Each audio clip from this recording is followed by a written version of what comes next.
গাছের সাথে পর গাছা বন্ধুত্ব হলে পরিবেশ নষ্ট। আর কিছু বলতে চাই না, শুধু হুঁশিয়ার করে দিতে বলে চাই, কিসের ইঙ্গিত বহন করছেন আপনারা? কিসের তালবানা করে এই সরকারকে আজকে দোষারোপ করার প্রক্রিয়া শুরু করেছেন?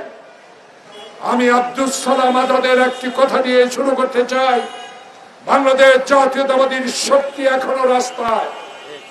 জাতীয়তাবাদী শক্তি গণতন্ত্রের সপক্ষের লোক, জাতীয়তাবাদী শক্তির মানুষ, গণতন্ত্রের সপক্ষে কথা বলার মানুষ।